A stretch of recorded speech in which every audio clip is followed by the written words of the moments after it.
आज बहुत ही पवित्र दिन है। 6 गोस्वामियों में से एक गोस्वामी गोपाल भट्ट गोस्वामी का तिरुभाव दिवस है और हमारे ईष्टव कैलाश वाले मंदिर में ये नियम है कि जिस दिन 6 गोस्वामियों में से किसी भी एक गोस्वामी का आविर्भाव हो या तिरुभाव हो तो उस दिन भर 6 गोस्वामियों की मूर्तियों का दर्शन होता है और सवेरे प्रवचन के बाद पुष्पांजलि और भोगार्पण और आरती का कार्यक्रम होता है। तो ये जो नियम है ये इस मंदिर में कुछ वर्षों से चल रहा है, तो बड़ा अच्छा नियम है। तो ऐसे दिनों में जो है हमें 6 गोस्वामियों के दर्शन होते हैं और उनकी कृपा प्राप्त होती है। तो 6 गोस्वामियों के बारे में ये बताया गया है कि सभी विघ्नों का नाश होता है। यही 6 गोस्वामी क्या है वो? यही 6 गोस्वामी नहीं, यही 6 गोस्वामी करी चरण बंधन है। यही 6 गोस्वामी करी चरण बंधन जहाँ होते विघ्न नाश अभिष्ट पूरण। हाँ, यही 6 गोस्वामी करी चरण बंधन। इन 6 गोस्वामियों के चरणों की वंदना करता हूँ जहाँ होते विघ्न नाश, तो समस्त विघ्नों का नाश। इनके चरणों की वंदना करने से समस्त विघ्नों का नाश होता है। तो आज के दिन जो है बहुत अच्छा अवसर होता है 6 गोस्वामियों के चरणों की वंदना करने का। समस्त विघ्नों का नाश और अभीष्ट पूर्ण, सभी विघ्नों का नाश, जो अनिष्ट है वो दूर हो जाता है और अभीष्ट जो होता है वो पूर्ण होता है। तो 6 गोस्वामियों का जो है नाम भी बड़ा शक्तिशाली है। 6 गोस्वामियों के नाम भी अगर याद करें तो भी बहुत रक्षा होती है। 6 गोस्वामी जो 6 गोस्वामी अष्टकम में प्रत्येक श्लोक के अंत में जो पंक्ति आती है तो उसमें 6 गोस्वामियों के नाम संक्षेप में दिए गए। वंदे रूप सनातनो रघुयुगो श्री जीव गोपालको। तो इसमें 6 गोस्वामियों के नाम एक पंक्ति में बड़े अच्छे तरीके से दिए गए हैं। वंदे रूप सनातनो, तो द्विवचन में है रूप और सनातन, इन दोनों गोस्वामियों की मैं वंदना करता हूँ। फिर रघुयुगो, इन दोनों रघुओं की भी मैं वंदना करता हूँ। तो रघुयुगो का मतलब रघुनाथ भट्ट गोस्वामी और रघुनाथ दास गोस्वामी, रघुयुगो। फिर श्री जीव गोपालको, फिर श्री जीव गोपाल, जीव गोस्वामी और गोपाल भट्ट गोस्वामी, इन दोनों की वंदना करता हूँ। तो इस प्रकार से एक पंक्ति में 6 गोस्वामी के नाम इस प्रकार से आ गए हैं कि अगर ये पंक्ति याद कर लें तो 6 गोस्वामियों के नाम बड़ी आसानी से हमें याद हो जाते हैं। तो जो 6 गोस्वामी में आज गोपाल भट्ट गोस्वामी का तिरुभाव दिवस है।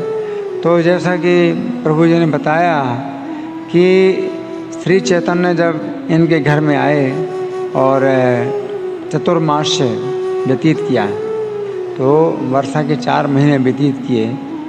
तो वर्षा के 4 महीने इसलिए रुकना पड़ता था उन दिनों। इस समय तो ऐसे रुकने की ज़रूरत नहीं है क्योंकि पहले पैदल ही चलना होता था। तो अभी तो बसें भी हैं, रेलगाड़ियाँ हैं और वायुयान हैं। लेकिन उन दिनों जो है एक तो पक्की सड़कें नहीं होती थी, कच्चे रास्ते होते थे और फिर रास्ते में जो है बहुत सी बरसात की नदियाँ भी जो है बहने लगती थी। रास्ता बंद हो जाता था, कीचड़, कहीं कीचड़ है, कहीं दलदल है और बहुत से जो है भयानक जो कीड़े होते हैं, विषैले कीड़े, सर्प, बिच्छू जैसे, वो भी रास्ते में होते हैं। तो 4 महीने रुकना पड़ता है। वर्षा के तो वैसे 2 महीने हैं, हम लोग वर्षा के 4 महीने कहते हैं। वर्षा के 2 ही महीने हैं, श्रावण और भाद्रपद। और जो दूसरे अगले 2 महीने हैं आश्विन और कार्तिक, ये शरद ऋतु के हैं। तो शरद ऋतु के जो 2 महीने हैं इनमें वर्षा कम होती है और धूप तेज होती है। तो तेज़ धूप के द्वारा जितना भी कीचड़ है वो जो है सूखता है। तो 2 महीने वर्षा के होते हैं जिसमें बहुत कीचड़ पानी सब जो है मतलब होता है ज़मीन में, रास्तों में। और वर्ष जो शरद ऋतु के 2 महीने हैं ये सुखाने के लिए होते हैं। तो इस प्रकार से 4 महीने होते हैं जबकि रास्ते फिर जो है मतलब सूखे हो जाते हैं और लोग चल पाते हैं। तो श्री चैतन्य जिस समय रंगनाथ जी के मंदिर में पहुँचे तो वो जो है वर्षा का चतुर्मास से प्रारंभ हुआ उस समय, और वेंकट भट्ट को बड़ा अवसर मिला भगवान को रोकने का। तो भगवान को उन्होंने अपने घर में रोक लिया। और ये जो गोपाल भट्ट गोस्वामी ये 10 वर्ष की अवस्था के बालक थे, तो इनके पिता वेंकट भट्ट ने इस बालक को ही जो है चैतन्य महाप्रभु की सेवा में लगा दिया। तो बहुत बड़ा सौभाग्य था गोपाल भट्ट का। अनंग मंजरी, गुण मंजरी भी इनको कहा जाता है ना। तो कभी कभी 2 नाम भी होते हैं। तो अनंग मंजरी का नाम गुण मंजरी भी है। तो एक एक मंजरी के 2-2 नाम भी होते हैं। तो ये जो है जैसा कि उन्होंने बताया प्रभु जी ने कि चैतन्य महाप्रभु का जो सन्यासी रूप है वो इनको देखने में अच्छा नहीं लग रहा था। ये भी एक प्रेम है। अगर भगवान चैतन्य सन्यासी के रूप में अगर दर्शन दें और कोई ना पसंद करे, क्यों? एक कारण है, उचित कारण है। उचित कारण क्या है कि वो चाहते हैं कि उनकी जो बचपन की लीलाएं हैं और यौवन की लीलाएं हैं, उनके विवाह की लीलाएं हैं, इनके जन्म की लीलाएं हैं, शैशव लीलाएं हैं, तो वो जो है कितनी मधुर, कितनी मधुर। तो भगवान ऐसे प्रेम को भी स्वीकार करते हैं। भगवान ही सोचते हैं कि क्यों मैं अगर सन्यासी रूप में हूँ तो तुम्हें क्यों बुरा लगता है? मैं जो जैसा भी रूप धारण करूँ तुम्हें वैसे ही पसंद करना चाहिए। नहीं, भगवान का ये भाव नहीं रहता। भगवान जो है भावग्राही जनार्दन है। भगवान भाव को ग्रहण करते हैं कि ये रूप क्यों नहीं अच्छा लग रहा है।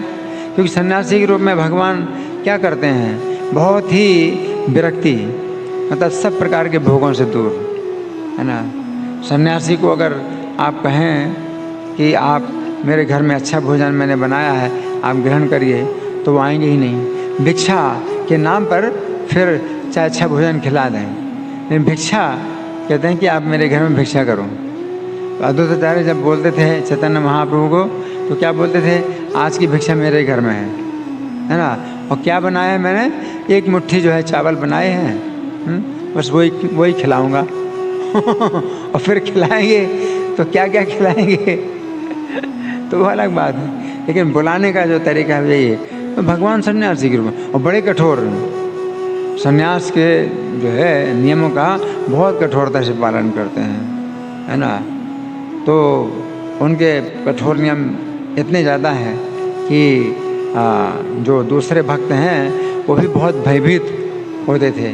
भगवान चैतन्य जो है मतलब किसी प्रकार के भोगों को स्वीकार नहीं करते थे। जगदानंद पंडित ले आए, चंदन का तेल लेके आए, एक जो है मटका, एक घड़ा भर करके चंदन का तेल ले आए।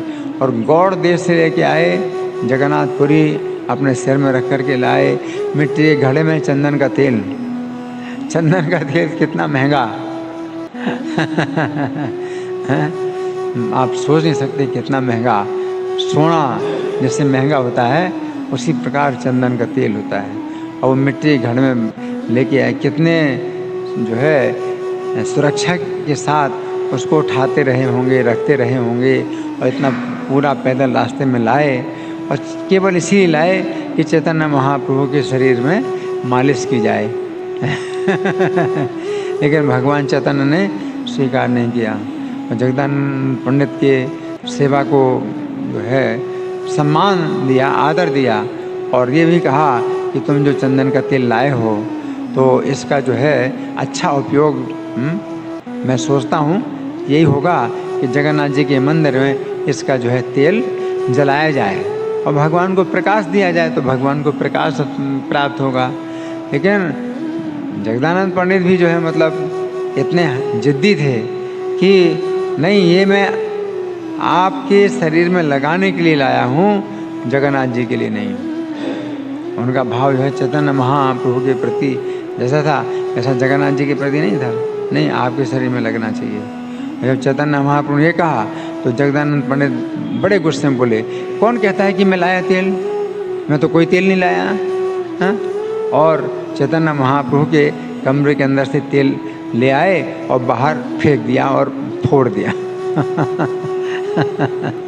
और अपने घर में चले गए और बिना खाए पिए 3 दिन बिना खाए पिए पड़े रहे। तब चैतन्य महाप्रभु को मनाया, समझाया, अपने हाथ से कहा चलो मेरे लिए बनाओ, तो फिर खिलाया चैतन्य महाप्रभु को, फिर खुद खाया।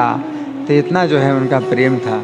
तो प्रेम में क्रोध भी भगवान जो है मतलब मानते हैं। तो गोपाल भट्ट को भी जो है अभी गोस्वामी नहीं है, 10 वर्ष का बालक है गोपाल भट्ट। गोपाल भट्ट गोस्वामी तो फिर बाद में वृंदावन में। तो गोपाल भट्ट को जो है मतलब अच्छा नहीं लग रहा है चैतन्य महाप्रभु का सन्यासी रूप। तो इसमें भी भगवान क्या देखते हैं? प्रेम का भाव है ना। तो भगवान भावग्राही। तो जब भगवान जो है शिशु की लीलाएं करते हैं, चंचलता करते हैं, है ना, तो वो आनंद है। तो उसमें जो है वो आनंद लेते हैं, अपनी लीलाओं का आनंद लेते हैं। ये सन्यास की जो लीला है ये तो जो है कोई इसमें भगवान आनंद ही नहीं ले रहे हैं। ना अच्छा खाते हैं, ना हंसी मजाक, कुछ ज़्यादा मतलब वो नहीं, बहुत गंभीर सन्यासी के रूप में, तो उनको अच्छा नहीं लगा। और चैतन्य महाप्रभु इनकी इच्छा को जान करके एक ऐसी कृपा करते हैं जैसी कृपा शायद ही किसी के ऊपर की हो। अपनी सब लीलाएं जन्म से लेकर के और यौवन तक की जितनी लीलाएं हैं उन सब की वीडियो रिकॉर्डिंग दिखा दे।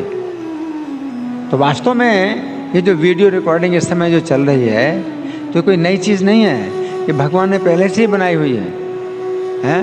जो टीवी है आजकल लोग भाई टीवी का बहुत बड़ा आविष्कार हुआ, तो वो टीवी जो है भगवान ने पहले से बनाया हुआ है। आप सो जाते हैं तो स्वप्न में आप जैसे देखते हैं तो वो टीवी ही है, ये भगवान का ही टीवी है? ये भगवान ने टीवी इतना बढ़िया बनाया है कि आप सोते हैं तो आपको रेस्ट भी मिल जाता है अच्छी तरह से, और जो है आप टीवी भी देख लेते हैं, है ना। हाँ, मनोरंजन। तो भगवान ने पहले से ही टीवी बनाया हुआ है ना। और वो बात अलग है कि इस अवस्था, स्वप्न की अवस्था में आप जाते हैं, और जब आप जागृत अवस्था से सुप्त अवस्था में जाते हैं तो स्वप्न की अवस्था आती है, वो आप भूल जाएं वो अलग बात है। और फिर सुप्त अवस्था से जब जागृत अवस्था में आते हैं तो भी स्वप्न अवस्था में आते हैं। तो वो सपने आप भूल गए वो अलग बात है, लेकिन भगवान का टीवी जो है हमेशा चालू हो जाता है। जैसे आप लेटते हैं तो जब तक आप गहरी नींद में नहीं जाते हैं तब तक आप स्वप्न अवस्था में रहते हैं, और वो टीवी आप भगवान का चलता है ना। और उस टीवी में अगर भगवान चाहें तो अपने पहले की जितनी रिकॉर्डिंग है वो सब उनकी सुरक्षित है। भगवान की जितनी लीलाएं हुई हैं तो भगवान के जो है प्रकृति जो कंप्यूटर है, जो भौतिक प्रकृति है बहुत बड़ा कंप्यूटर है? जैसे अभी बोलते हैं यूट्यूब बोलते हैं, इंटरनेट बोलते हैं, तो वो जो है भगवान का इंटरनेट है, भौतिक प्रकृति, उसमें सब लीलाएं सुरक्षित हैं। चैतन्य महाप्रभु की इस कल्प की लीला और पिछले कल्प की लीला, प्रत्येक कल्प में लीलाएं करते हैं, उनमें भी कुछ नवीनता होती है, तो सब के सब रिकॉर्डिंग भगवान की सब सुरक्षित है। और गोपाल भट्ट को जो है भगवान ने रात में, वो रात जो है अब जितना भी सोए, 7 घंटा सोए, 8 घंटा सोए, तो उस रात में जो है उन्होंने जो है अपना रिकॉर्डिंग मतलब फास्ट रिकॉर्डिंग कर दी। मतलब 24 साल तक जैसे उन्होंने लीलाएं की अपनी नवद्वीप में, तो 24 साल तक की लीलाएं उन्होंने जो है 7-8 घंटे में सब ये दिखा दी गोपाल भट्ट को, है ना। तो ये जो है भगवान की ये शक्ति है और ये भगवान की कृपा है ना। तो गोपाल भट्ट को जो है उसी प्रकार से चैतन्य महाप्रभु का सन्यासी रूप अच्छा नहीं लगता। जैसे कि राधा रानी को जब कुरुक्षेत्र में देखा राधा रानी ने, हैं, तो किस रूप में है? राजा के रूप में है, और उनके साथ सेना है, उनके साथ उनके जो है सेवक हैं, चमर डुला रहे हैं, पंखा डुला रहे हैं, मुकुट धारण किए हुए हैं, आभूषण धारण किए हुए हैं, रथ हैं, हाथी हैं, घोड़े हैं। तो बहुत सुंदर।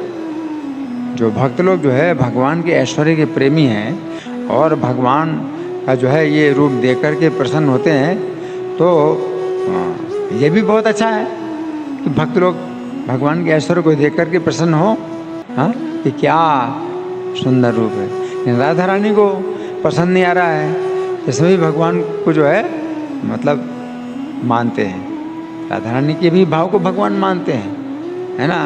तो राधा रानी क्या कहती हैं कि आप तो वही हैं और मैं भी वही राधा हूँ, है ना। लेकिन मैं जो है मुझे वृंदावन की याद आ रही है, मैं तो वृंदावन में आपका वो रूप देखना चाहती हूँ, हैं। उसमें जो है ये सब जो है हथियार नहीं है आपके हाथों में, और रथ नहीं है, हाथी नहीं, घोड़े नहीं, सैनिक नहीं, कुछ नहीं है। आप जो है मोर पंख का मुकुट धारण करते और जो है गौएं चराते हैं, बंसी बजाते हैं, बालकों के साथ खेलते हैं, और जो है गोपियों के साथ चंचलता करते हैं, और एकांत में मिलते हैं, रास नृत्य करते हैं। तो राधा रानी जो है भगवान के उस रूप को देखना चाहती हैं। तो उसी प्रकार से गोपाल भट्ट जो है ये चाहते थे चैतन्य महाप्रभु की वो लीलाएं।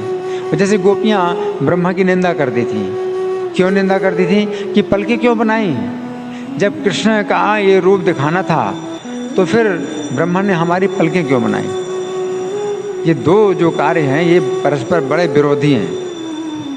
कृष्ण का दर्शन जब कराया तो पलकें नहीं बनानी चाहिए, हैं, क्योंकि उनको क्या लगता है कि जो निमेष काल वो युग के बराबर लगता है, युगायतम निमेषेण। तो एक निमेष काल 1 सेकंड का 72वां हिस्सा है। तो हम अगर आपको देख रहे हैं और पलकें बंद हो जाती हैं तो उसमें कोई बाधा नहीं होती, देखने में कोई बाधा नहीं होती। इन गोपियों का इतना प्रेम है कृष्ण के दर्शन में कि उनका वो जो निमेष काल है वो एक युग के बराबर लगता है। ये क्यों निमेष बनाई? तो ब्रह्मा जी की निंदा करते हैं। तो भगवान को वो भी जो है पसंद है, वो भी भगवान को पसंद है। जबकि ब्रह्मा जी बहुत बड़े भक्त हैं, 12 महाभागवतों में एक हैं, और ब्रह्मा जी की निंदा करें तो ये कितना बड़ा अपराध है, महाभागवत। लेकिन वो गोपियों का भाव इस प्रकार का है कि ब्रह्मा की निंदा करें तो वो भी जो है कृष्ण को अच्छा लगता है। क्योंकि वास्तव में कारण क्या है, उनका भाव क्या है? भाव यह है कि कृष्ण के दर्शन में बाधा पड़ रही है। तो इसी प्रकार से ब्रह्मा की निंदा गोपाल भट्ट ने भी की कि मुझे क्यों जन्म दिया यहाँ पर, मुझे वहाँ क्यों जन्म नहीं दिया, और पहले ही जन्म क्यों नहीं दिया कि मैं सब लीलाएं देखता और उनकी वो संगति करता, वो संगति प्राप्त करता। तो चैतन्य महाप्रभु गोपाल भट्ट के भाव को भी जो है वो स्वीकार करते हैं और प्रसन्न होते हैं। तो ये भगवान का विशेष गुण है कि भगवान जो है भावग्राही जनार्दना। मूर्खो बतति विष्णाय, धीरो बतति विष्णवे, उभयोस्तु फलम भावग्राही जनार्दना। तो दोनों का, कोई विष्णाय कहता है और कोई विष्णवे नमः, कोई विष्णाय नमः। तो मूर्ख है तो विष्णाय नमः कहता है, लेकिन जो धीर है, बुद्धिमान है, वो विष्णवे नमः कहता है। लेकिन उभयोस्तु फलम समाम, तो दोनों का जो है समान फल। भगवान जो है अंतर नहीं देखते कुछ भी कि इसने मुझे विष्णाय नमः क्यों कहा, विष्णवे नमः होता है। इसको इतना भी आता नहीं है, व्याकरण नहीं आती है, मंत्र का सही उच्चारण नहीं करता है, भगवान ही नहीं देखते। उसी प्रकार से भगवान चैतन्य भावग्राही हैं। तो गोपाल भट्ट की भावना का आदर किया उन्होंने, कि तुम जो है मेरे सन्यासी रूप को पसंद नहीं करते, तो इसमें भी तुम्हारा प्रेम ही कारण है। तो प्रेम के कारण अगर भक्त भगवान के ऊपर क्रुद्ध हो और भगवान की किसी बात को पसंद ना करे, किसी काम को पसंद ना करे, किसी रूप को पसंद ना करे, तो भगवान उसका भी जो है करते हैं, मतलब उसका भी प्रेम मानते हैं, उसके भी प्रेम को ग्रहण करते हैं। तो आज गोपाल भट्ट गोस्वामी का तिरुभाव दिवस है। आज से तो उनकी कृपा का द्वार खुला है। तो हमें प्रार्थना करनी चाहिए कि जैसी उनकी भावना है, चैतन्य महाप्रभु के प्रति सेवा की भावना है, समर्पण की भावना है, तो उस प्रकार का जो है उसकी भावना का एक बिंदु हमें प्राप्त हो तो हमारा जीवन सफल हो जाए। श्रील गोपाल भट्ट गोस्वामी तिरुभाव तिथि महामहोत्सव की जय। श्रील प्रभुपाद की जय। राधा पार्षार्थी ललिता विशाखा गौरनिताई सीताराम लक्ष्मण हनुमान की जय हो। हरे कृष्ण।